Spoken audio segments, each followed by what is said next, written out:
My name is Sam Lux, and I'm running for Congress in Montana's 2nd Congressional District.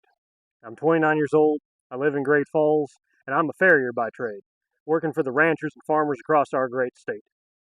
Every day in my profession, I get the opportunity to help some of the hardest working Americans I've ever known, and I see firsthand how rising costs, cuts to social programs, and lack of representation is hurting the working class.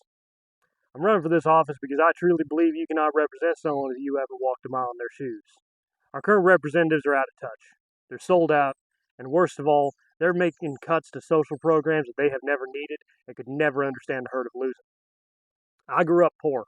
I hustled Instacart to support my family when I started my business, and I understand firsthand the struggle of trying to make it in modern day America. I'm also not afraid to stand up to the lobbyists and the wannabe autocrats in the DC club because I'm not one of them, and I don't want to be one of them. In fact, we have representatives in office right now worth hundreds of millions who are arguing that it's not fair if they're not allowed to use their insider information to get even richer, while over half their constituents live paycheck to paycheck sickens me. It is past time we start electing politicians again in this country who remember that they are public servants, not our lords and masters. So here's my commitment to you. As your representative, I will actually represent you, and that starts by listening to you. Before I propose or pass any legislation, I invite comment and criticism from everyone, not just my donors. It also means that if I host a town hall, I'm actually going to show up to it.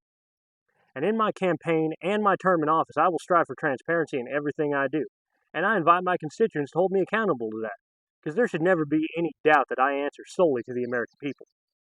Beyond any of that, though, I don't want to just campaign on what I will and could do if I get into office, because there is no time like the present to get things done. I'm also not going to run any smear campaigns or big TV ads about how bad the other guy is, because y'all can decide that for yourself. So instead, I'm going to take those otherwise wasted funds, I'm going to invest them back into our communities, into our after-school programs, helping our veterans, and cleaning up our streets, because I'm not going to wait to prove my dedication to the people of Montana's 2nd District. In the 118th Congress, the House is in session for only 117 days. That leaves 248 days a year for me to get other things done for the people of Montana's 2nd District. And I don't know any average American that gets away with only working 117 days a year. Now, at this point, I do have to ask for your help. Running a campaign like this is not cheap, especially with our refusal to take any funds from the big money guys, the corporately funded super PACs. So if you agree with what I represent, please donate what you can to our effort, or sign up and volunteer at one of our events. Together, we have the opportunity to make a real change for America, and I would love to do that with you. My name is Sam Lux, and I am running for Congress in 2026.